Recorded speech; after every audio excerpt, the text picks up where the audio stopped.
Good morning, Crossroads family. Um, Welcome to our Sunday morning service. For those of you who are visiting or haven't been with us for very many sessions, I'll first let you know that I am not Stephanie Swanson. Um, I'm Greg Maupins, and Stephanie is actually taking a road trip with her family for the weekend to get the kiddos out of the house. And so I am here to greet you. So welcome to our service this morning. You're in for a real treat as we are starting a new sermon series, and it will be examining how we do justice, how we actually do justice. And so this will be the first of that. And an exciting part of that is our sermon today will be a video chat. It will be a chat with Stephanie and one of our members, Gerald Palmer, who our members know very well. And so that will be a discussion that the two of them had. They're sharing that with us. And I will let you know that due to time, we had to edit out part of that discussion. And so the entire discussion will be available later through our online, but for this morning, some very important points from that discussion will be shared with you this morning. Also keep in mind that this is Communion Sunday. So if you don't have your elements ready already, you might get those prepared, and later in the service, we will share communion. And so again, the at-home communion service is whatever represents the body and the blood for you, what you have available. So that might be water and crackers, that might be wine and croissants, but we will have communion later today. So as we move into our worship time and settle in, enjoy, thank you for being here with us, and here we go.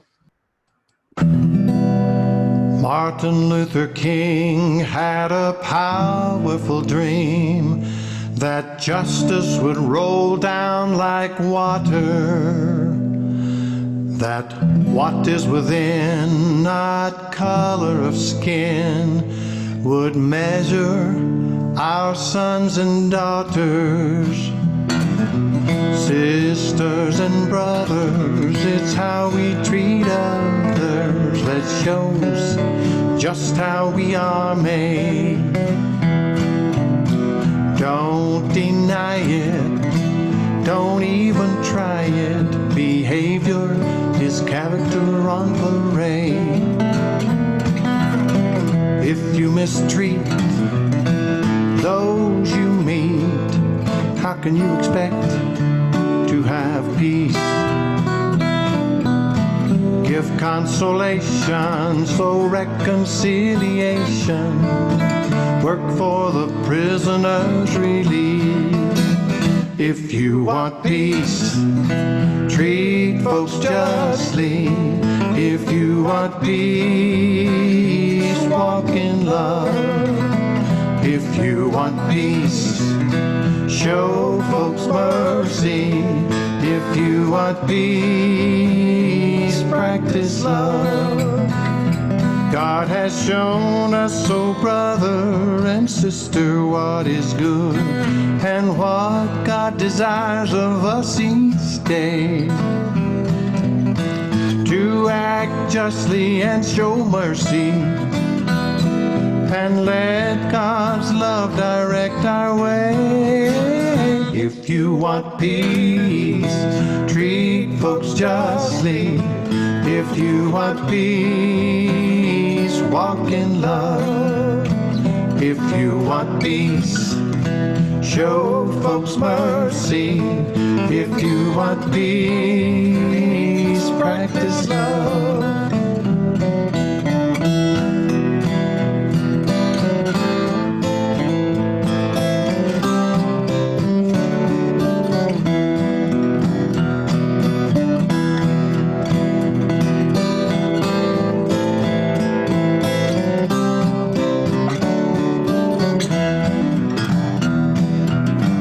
Let's work for a world where God's will is done, where love and mercy are shown to everyone. Let's work for a world where God's will is done, where peace and justice really are for everyone. If you want peace, treat folks justly. If you want peace, walk in love. If you want peace, show folks mercy. If you want peace, practice love. If you want peace, practice love.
And the welcome will be wide, and the arms will open wide to gather us in, and our hearts will open wide to receive, and we will come as children who trust there is enough, and we will come unhindered.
Isaiah 58, 6 through 9. Is this not the fast that I choose? To loose the bonds of injustice, to undo the thongs of the yoke, to let the oppressed go free, and to break every yoke? Is it not to share your bread with the hungry and bring the homeless poor into your house? When you see the naked, to cover them, and not to hide yourself from your own kin? Then your light shall break forth like the dawn, and your healing shall spring up quickly. Your vindicator shall go before you. The glory of the Lord shall be your rear guard. Then you shall call, and the Lord will answer, and you shall cry for help, and God will say, Here I am.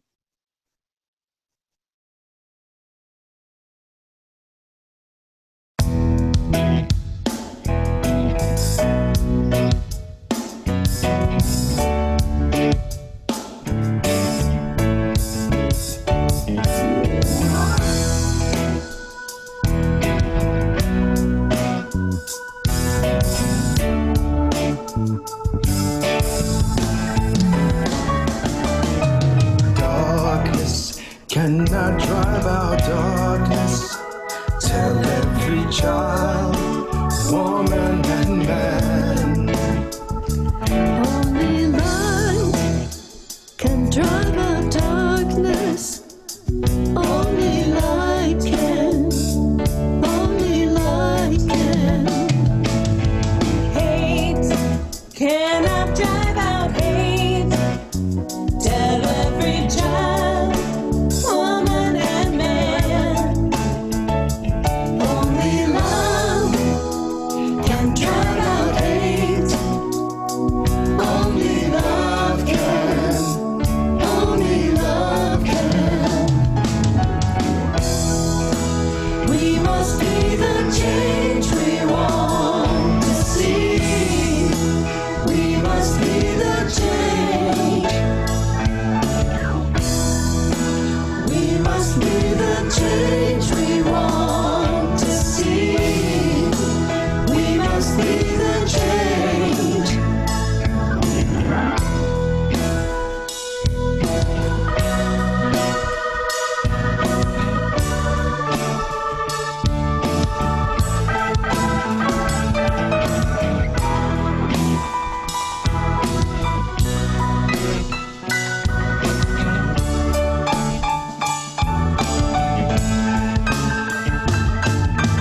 Darkness cannot drive out darkness. Tell every child, woman and man.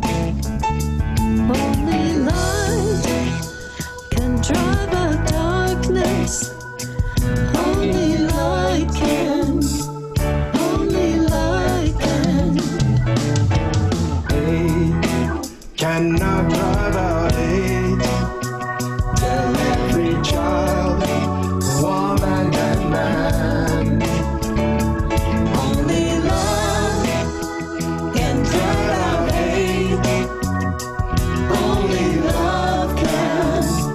Only love can. We must be the change we want to see. We must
As we come to the offertory prayer, I want to share some thoughts about giving. I am returning to God a portion of what God has given to me. As a parent, I am pleased when I see one of my children being generous and kind to others. I think God feels the same joy when we give. It is evidence of a grateful heart. It is holding our gift with an open hand, not having it torn out of my grasp. Giving enables and empowers others to do what we cannot do ourselves, or enabling someone else's talent. Please join me in prayer.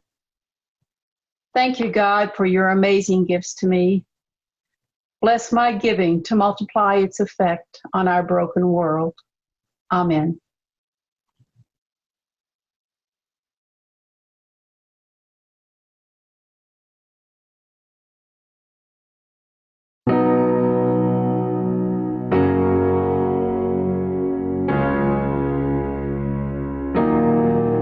You are not hidden. There's never been a moment you were forgotten. You are not hopeless. Though you have been broken, your innocence stolen, I hear you whisper underneath your breath. I hear your SOS, your SOS. I will send out an army to find you in the middle of the darkest night. It's true, I will rescue you. There is no distance that cannot be covered over and over. You're not defenseless. I'll be your shelter, I'll be your armor. I hear you whisper underneath your breath. I hear your SOS, your SOS. I will send out an army to find you in the middle of the darkest night. It's true, I will rescue you. I will never stop marching to reach you in the middle of the hardest fight. It's true, I will rescue you. I hear the whisper underneath your breath. I hear you whisper, I have nothing left. I will send out an army to find you in the middle of the darkest night. It's true, I will rescue you. I will never stop marching to reach you in the middle of the hardest fight.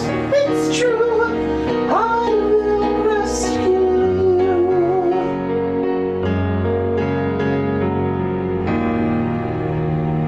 Oh, I will rescue you.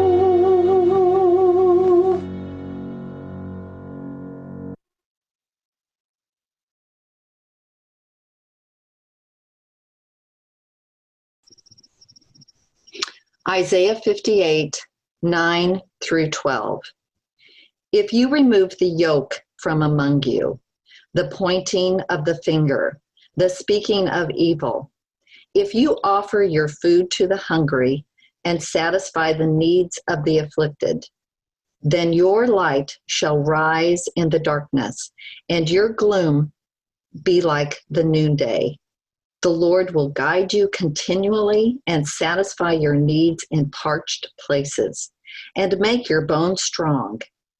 And you shall be like a watered garden, like a spring of water, whose waters never fail. Your ancient ruins shall be rebuilt. You shall raise up the foundations of many generations.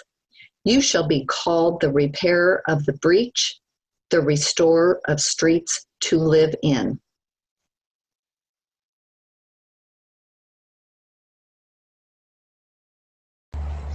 Hey Crossroads, you're about to watch a conversation that I had with Gerald Palmer recently about his experience with racism in Kansas City and how we can respond individually and as a congregation. I just wanted to let you know that we're still kind of learning how to do some of the recording of the video in advance of the service, and so there's a few times where the audio might not be as great. And some of the video feed is a little blurry at times, but you'll still be able to get the content of the conversation. And so forgive us for our growing edge right there, but I hope you can tune in to what Gerald has to say and to share, and you can learn and grow from that. Enjoy. Hey Crossroads folks, I am here with Gerald, and he was gracious enough to join us for this conversation to share with us some of his views on racism and systemic racism in Kansas City and how we can respond as individuals and as a congregation together. So thanks, Gerald, for doing this with us. Well, thank you for asking me. So first off, I just thought, Gerald, you could, if you could talk to us a little bit about your experience. I know that you grew up in Kansas City, and that you've spent the majority of your adult life in Kansas City.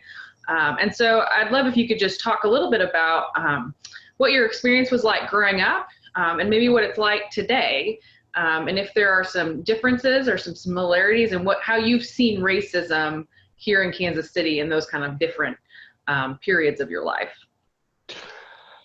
I would say growing up in Kansas City, I was pretty sheltered for the most part when it came to racism. I was definitely sheltered because during that time in Kansas City, the late 70s and 80s, Kansas City went through a little change, and many of the schools that I attended growing up were mixed. They were integrated. First, when I was younger, I lived right off Purcell. And now the school's called Faxon. But when I went, I forgot the name. I think it was Faxon when I was little. But most of the kids that went there were black like me. But then when we moved to not too far from Troost, I went to schools like Hale Cook, Bingham, which are not too far from Crossroads. And a lot of my classmates were white. So it was really I don't know if it was an eye opener, but I didn't really understand the whole idea of being bused now. I mean, this was more than 20 years after Brown versus Board of Education. And I guess Kansas City got the memo late. And we were actually, I was bused about 15 minutes from the other side of Troost to over in the Marlboro area, over where Crossroads is located. I remember hearing stories about Kansas City and riots, and my mother telling me about the zoo, how, she couldn't go to the zoo. Her family could only go during Black days.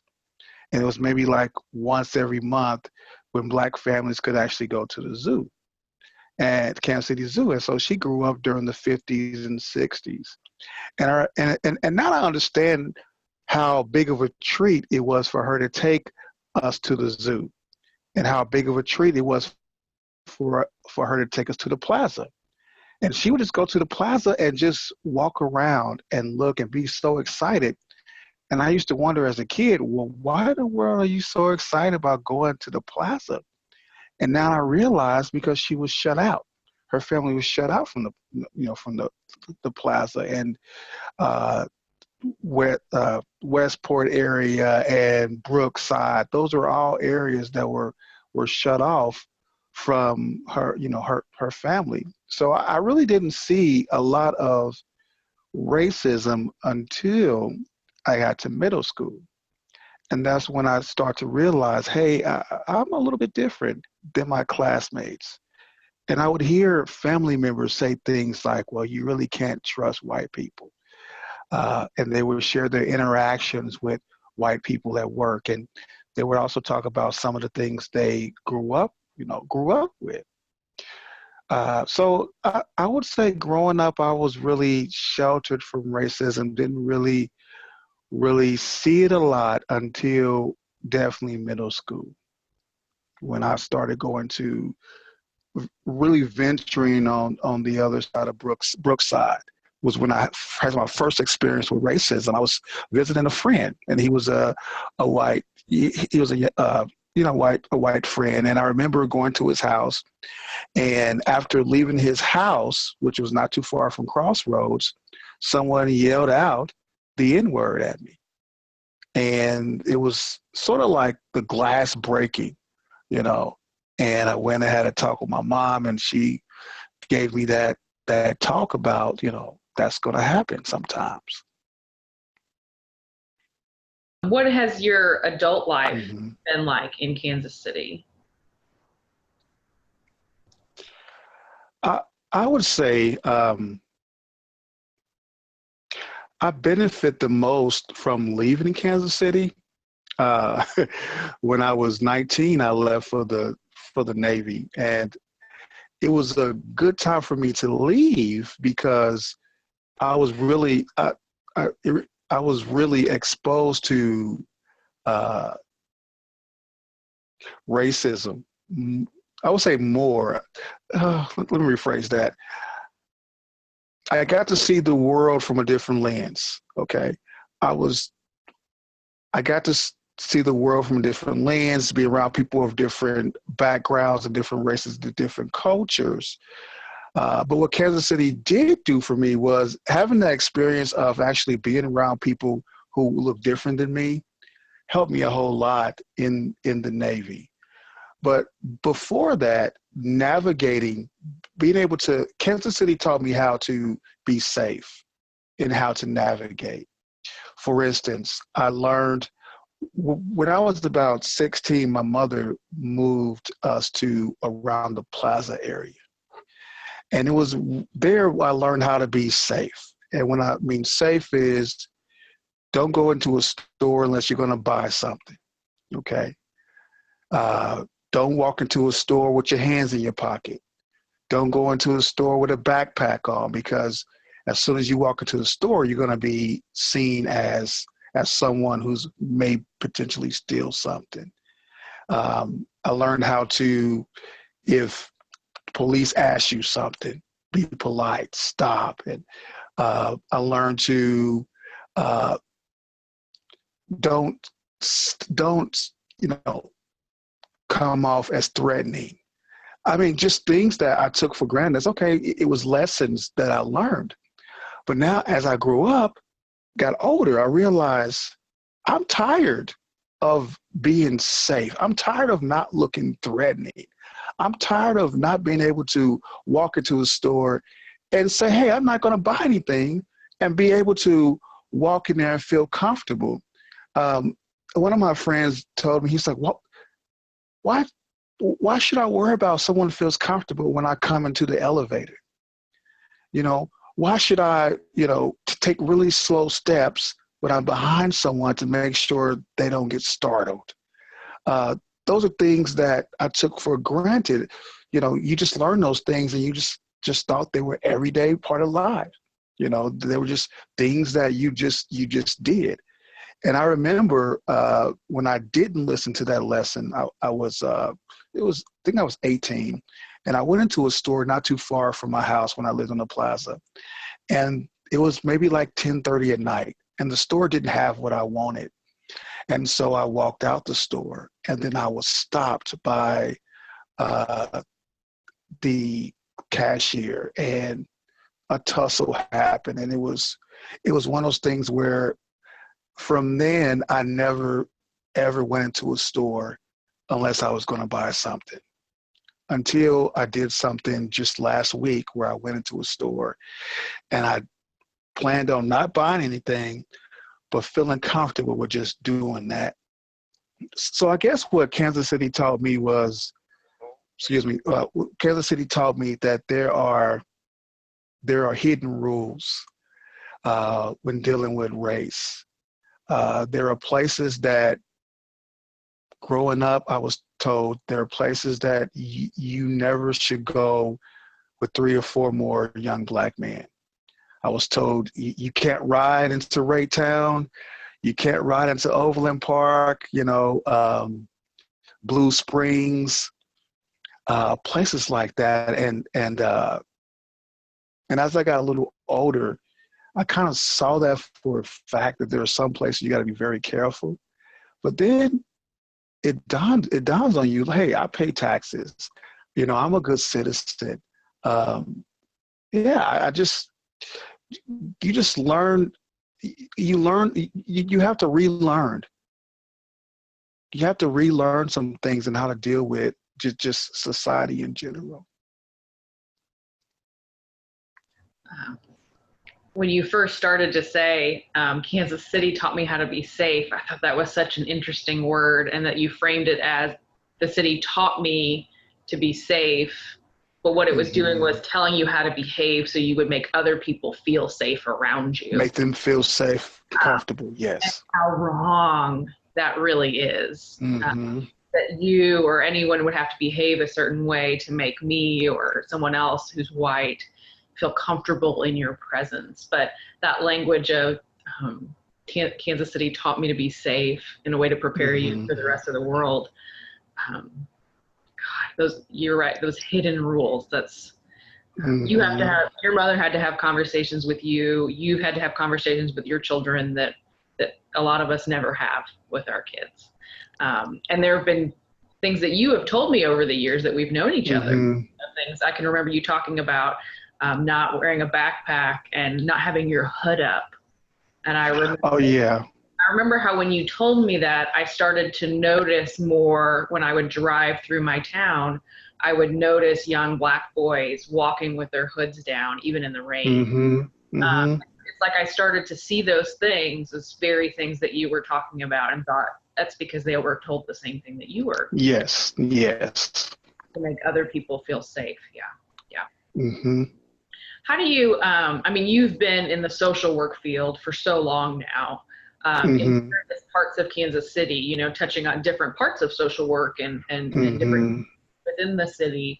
How do you see racism play out in some of those spaces, in how, people within the organizations help the people that are in need, or how by the city, the community?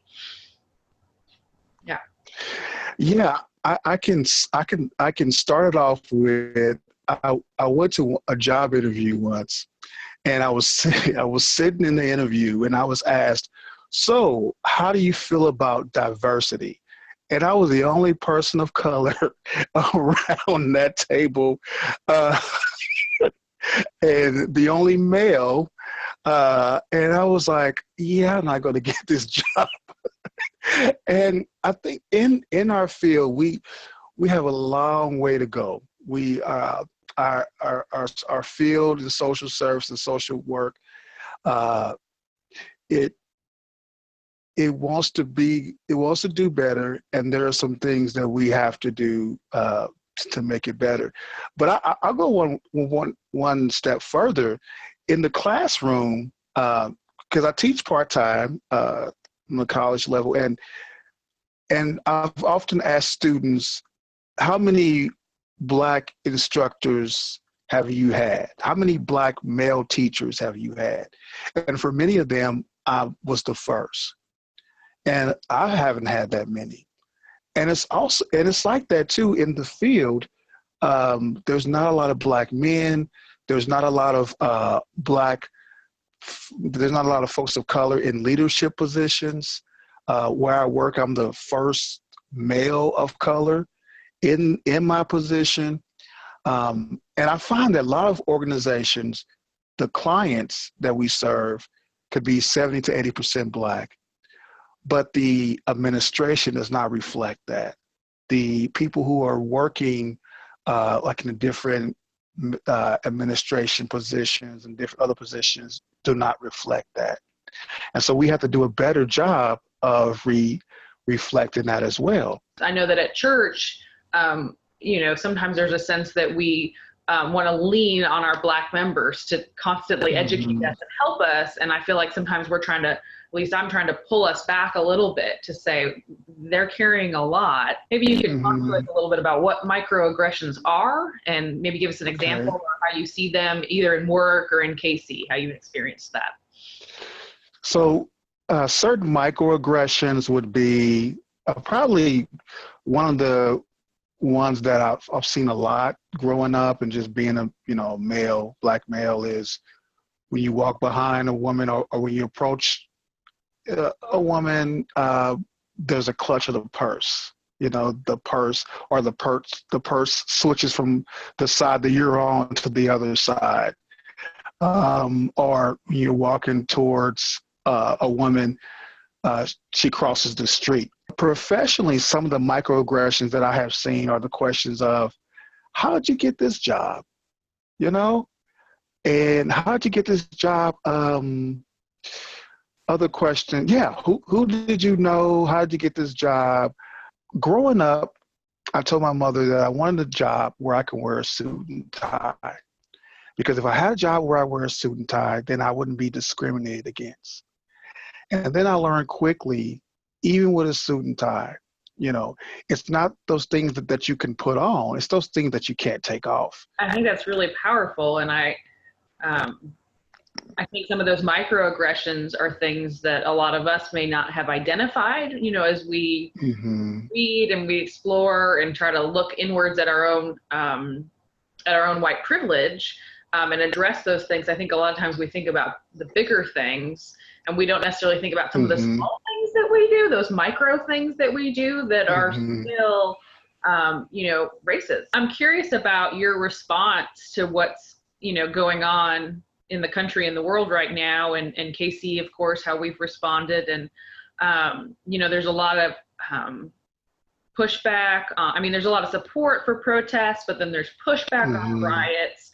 And I think people don't, we can't identify, white people can't identify with that experience and that anger and that feeling of being oppressed, even today in 2020.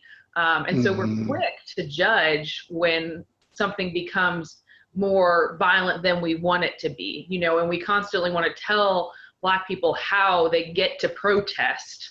And that really bothers me. And so I would love to hear, just for a few moments, your response to how people are, what's going on in our country and the protests and the other actions and the, even when they break out in riots, like what's your take on a lot of that? One of the things that happens is anytime there's a killing, anytime there's an issue like what happened in Atlanta and all over the country, it impacts Black people a little bit differently because it just doesn't impact that family. It also impacts us I know it's me as a Black man. It impacts me. And I realize now it impacts my mom. She called me the other day. We were talking and she's like, you're only a couple of years older than George Floyd. I could have been his mother. You could have been, and I was like, oh my gosh, I've been trying to not deal with this, Mom, and you bringing this up to me. But it's real. It's that trauma. Every time this happens, it reopens something. I think what we're seeing is just the anger. The anger. You're also seeing being scared and confused with what's going on with Corona. COVID-19, you're also seeing just the pushback of just white supremacy and white nationalism rearing his head, and now this is the response of three to 4 years of just torture with locking children up and speaking ill will of black and brown people, and you're seeing just people fed up. I may not agree with some of the practices, but I can see where the anger comes from. I mean, I can see that there's a lot of anger, and it's not just from black and brown people. White people are fed up. And I think the people are talking. Dr. King talked about it. He talked about the riots are the voice of those, and I'm paraphrasing, but it's the voice of those who are tired of not being listened to. It's a little bit different now than it was in 2016 or so, because, or actually 2012 to whatever, 2014, because now we don't have the illusion of a post-race America, because we had President Obama and people were saying, why are you so angry? You have a black president, right? Why are you? Now we realize, oh, okay, now I understand. Now I see why the anger is there. And now we just got to put that into play with policy, with policy and real true change. We've chatted a lot, but I want to ask one last question of you. As a black man and an ordained minister and a social worker that spent most of his life living in this city, and as you said, living with the reality that you can't take these things off, which really hit me when you said that. And being a part of a congregation that is, I don't know, 97% white or so, because there's about us, right? I think we've done a lot of work over the years to educate, and we've had conversations, and you and I have done some of these series before to talk, but it does feel like things are different right now, and it feels like this is an opportunity for more than just educating ourselves. And I don't want to see us fall back into that, that commonality of that we as white people do, of educating and listening and reading and working on our own self to be a better person, but not actually bringing about the systemic change that you mentioned with policy and things like that. So what advice, or what would you say to Crossroads in this time of how we can respond? How we can be the coach? Yeah, I mean, I think what Crossroads is doing now is phenomenal. The Black Lives Matter sign is great. The doing different protests is great, but the greatest thing that Crossroads is doing is having those uncomfortable conversations. Having those uncomfortable conversations and taking those and making life changes, and then actually doing the personal work is huge. And again, even for me, I had to do that. Even walking into Crossroads was a big. Folks that knew me are now like, where do you go to church at? And I tell them, and they're like, why are you there? And I'll answer this: I'm there because, and again, we all have ways to grow, but I see the effort. Okay, I see the effort of making those life changes, those personal changes. But what I would definitely suggest is keep continuing to not just see the change, but of course be the change and do the change, but start seeing, and we do a good job of seeing people as our equals, because I think a lot of times folks operate out of sympathy. Okay, and sympathy doesn't do a lot. You feel sorry for someone, you say, hey, how are you doing? But empathy is like, wow, I couldn't imagine, being in your shoes. I wonder how I would feel if I had a son and I had to tell my son things to do to keep safe. That's empathy, and then you work on how to improve not just your life but the lives of others. So continue to have those conversations and see what else could we do as a congregation to maybe make a safer environment for folks of color. What more can we do in our community? What more can we do in our personal life?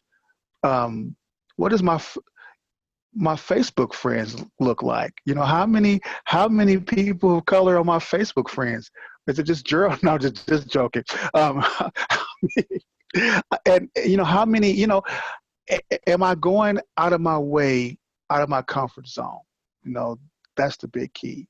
I think what you said about empathy, that just really struck home with me, because it affects so many things. I mean, from the way we interact with people, to the programs that we have at church, to how we do worship, Yes. to, the ministries that we offer, things like that, to how we vote, and to the things that we engage in our city. When we have empathy for people, when we decide to actually climb down the hole and go, man, this sucks, and I'm sorry, and thank you for trusting me enough to tell me, and I want to help I want to be a part of this changing in our in our city, in our country, in our world. Thank you for everything that you have shared today. It's powerful, and just I appreciate your openness and your honesty as always to help us see. So I thought that we would close our time by taking communion together. Do you have your supplies?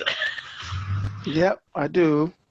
Crossroads folks that are watching this will have their supplies as well. And so I just, I was thinking about, it's such an odd thing right now, taking communion virtually every month during the pandemic. So I thought it would be nice for us to do it together. And others at home can feel like they're doing it with us. But, we've created so much sacredness around communion throughout the centuries. With that, in some churches, there's just such a level of holiness to it that the wine has to be all drunk. You can't even pour it out. And in the beginning, it was just some friends sitting at a table together. Jesus was there with his friends, and I mean, yes, it was holy, but it was holy because they were real. They were brothers. They loved each other and cared for each other, and they were sharing a sacred moment together. And so I think even over the screen, we can still share that. I think we just had a very hard conversation, but I think we also had a very holy conversation. Yes. And communion is something that that is a holy moment as well, that we remember Jesus. So I think it's fitting for us to break some bread together as friends and colleagues in ministry, and just God's beloved children, So Crossroads, if you're watching, I hope you've got your bread or your Cheez-It, or Gerald, what do you got today? He's got bread too. Look at that. I have. Yeah, I got a little hungry. Sorry. I once took communion at a church, and they gave us this big old piece of bread and this cup of juice, and he said, don't you ever just wish that when you had communion, you just got to have a lot of Jesus rather than a little taste? Right. Sometimes you just can't wait. No. Wait, right? For the bread that Jesus broke and gave us, and said, this is my, my body, which is given for you. I mean, that's a commonality that we share with Jesus, that we all have bodies, right? Black and brown and white, and they're bodies that are created by God and loved. So Gerald, it's a blessing to share communion with you today. Indeed.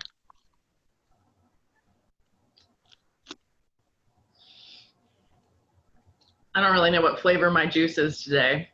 It's whatever my kids are drinking this week.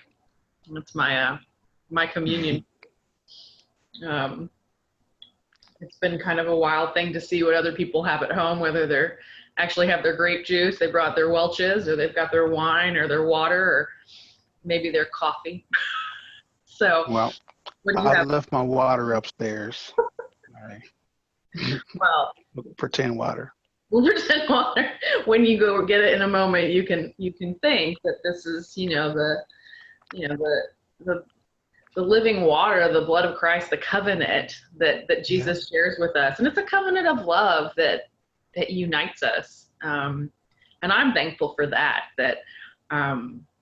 That you took a risk on us and came to Crossroads. Mm-hmm. That you still put up with us sometimes, but that you're at the table with us. And that we as Crossroads are all at the table together. And then we recognize that the table is much bigger than our church too. That it's a table where there's enough for everybody. And as someone who works, in the social work field and works with a food, part of your work is with a food ministry. And the lives that you see daily who don't have the bread or the juice to fill them, sufficiently.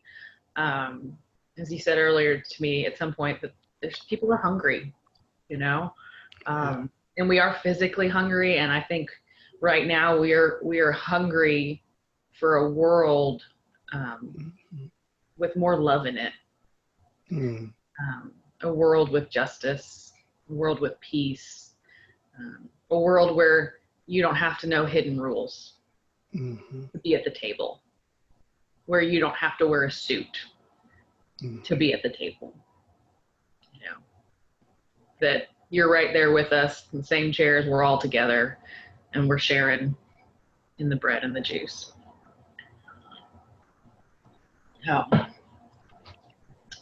So thank you again. It's been a joy to talk with you. It always is a joy to talk with you, but I've really appreciated your sharing today and what you've taught me.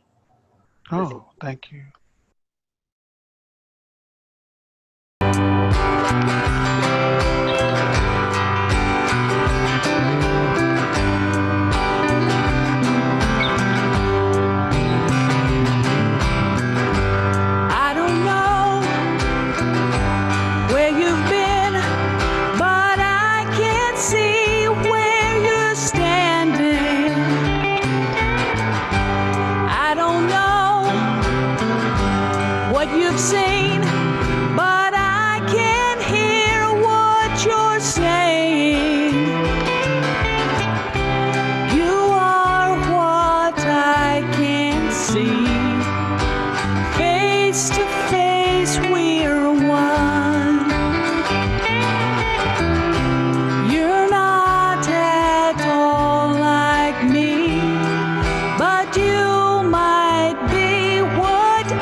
treasure.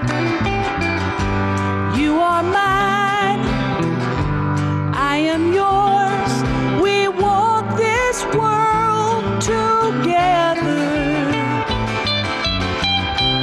I am what you can't see. Face to face, we're one. Our differences are clear, but I might be who you need. You are what I can see. Face to face, we're one. You're not at all like me, and Jesus shows me how I need to love, to learn, to love, to love.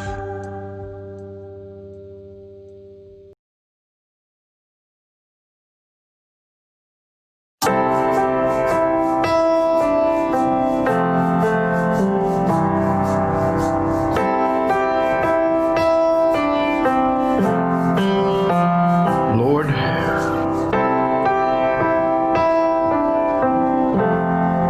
we thank you for your church, founded upon your word,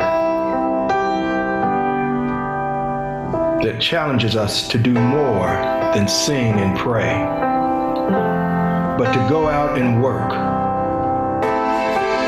as though the very answer to our prayers depended on us and not upon you.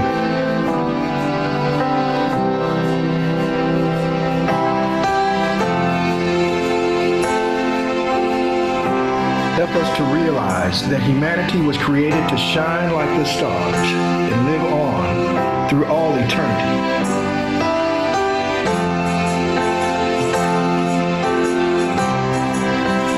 Keep us, we pray, in perfect peace.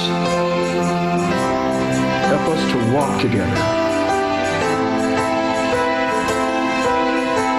pray together,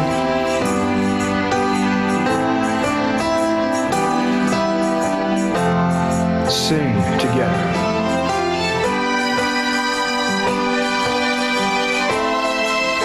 and live together until that day when all God's children, black, white, red, brown, and yellow,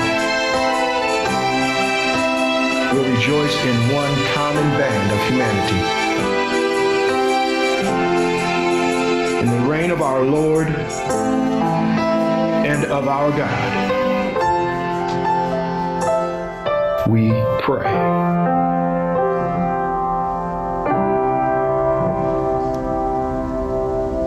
Amen. Amen. Amen.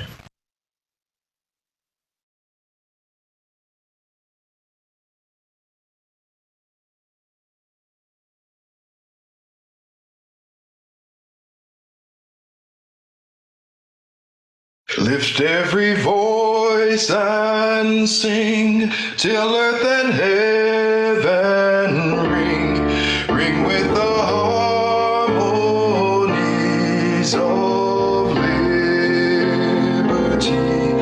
Let our rejoicing rise high as the listening skies. Let it resound loud as the sea. Sing a song full of the faith that the dark past has taught us.